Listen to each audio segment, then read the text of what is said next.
up with scammers who prey on bereaved widows? Happy spring! I'm back, and I'm going to start off this season talking about scammers who prey on bereaved widows, especially on social media. As many of you know, I lost my husband 2 years ago. For me and my grief, it may as well been yesterday, because the excruciating pain of missing the love of our life doesn't go away. In light of this new widowhood I'm living in, I wanted to discuss the topic of scammers who have an agenda. That is either hitting on someone on social media or in groups because they are lonely and think it's politically correct to hit on those still nursing their wounds and navigating through grief. Perhaps they have no compassionate etiquette, but they may also be lurking around for personal gain and possibly for a financial boost. Whichever the reason, such doings are disrespectful. It's truly astounding to find that predators lurk everywhere, mostly with bad intentions as they seek out the lonely grievers with attempted charm and wily ways. Since my husband's passing, and much of it spent in COVID seclusion at the worst time of one's life, I had turned to joining into some online grief groups. I felt it may be a place I could go to feel a kinship with like-minded people. Those who've walked the walk, those who know how painful grief is, a place where others spoke my language.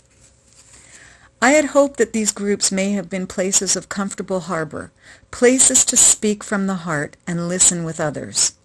But sadly, the number of men who wangle their way into these groups hoping to seek out the vulnerable seems to be ever growing. Personally speaking, these groups do not help me, yet I continue to pop in for some words of solace. And because I consider myself a great Facebook profiler, I've learned how to figure out these grief masqueraders. First thing I do is click on the pages of those stalkers who continually message me or leave message for me in replies to my comments. Almost all of them seem to have lonely pages with barely a post, as though they specifically joined Facebook to lurk and lure. Please do your diligence so you aren't caught up in these scammy lures. If you click on the profiles of these hucksters, you're almost guaranteed to find no photo of them, nothing about them on the page, maybe 1 or 2 posts that relate to nothing, and either 0 or a single count of friends.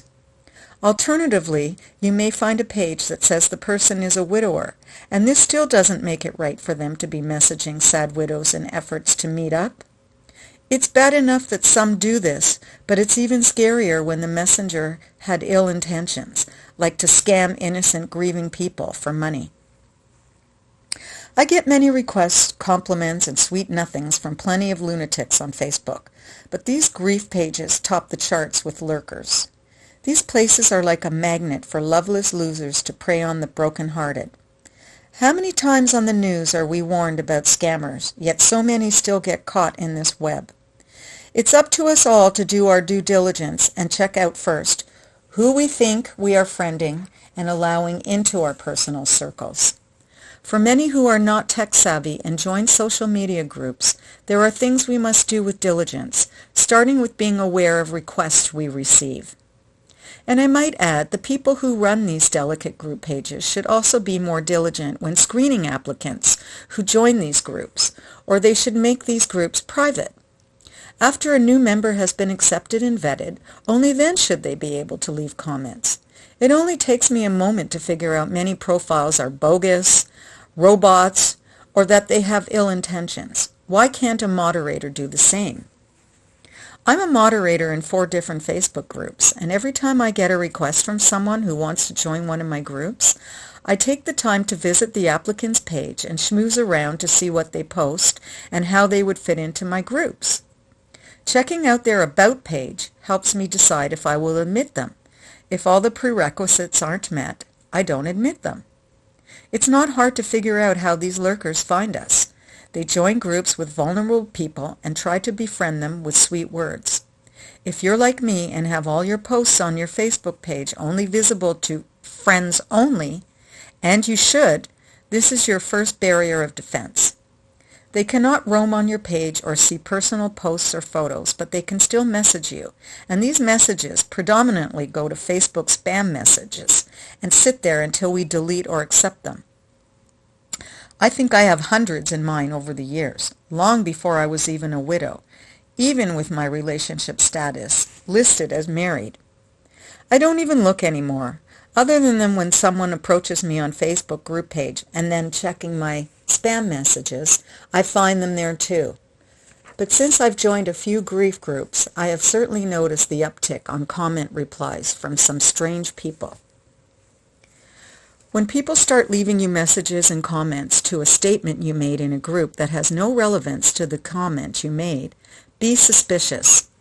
When you've poured your grieving heart out in a statement and get a reply from a guy telling you how beautiful you are and asking you to please accept his friendship so he can message you privately, that's just wrong.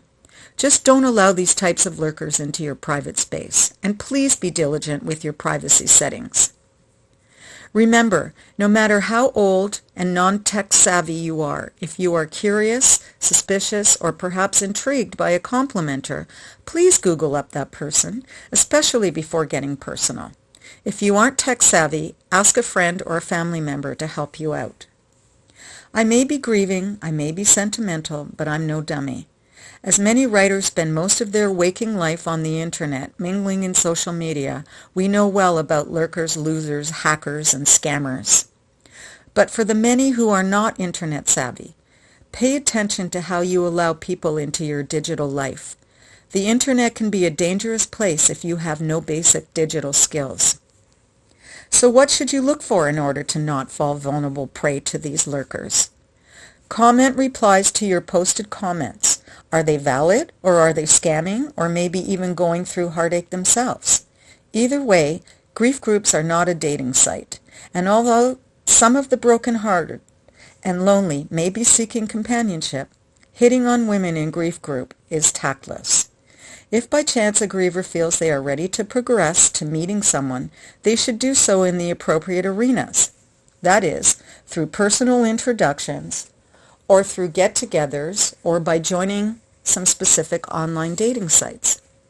And if you should decide to join dating sites, please use caution and the internet to learn more about that someone new who enters your life. Google can be our companion and lead us to a host of information about someone, especially through searching someone's social media posts and comments. If you aren't internet savvy, please ask a friend or a family member who is to help you mine information on someone you may be curious to learn more about.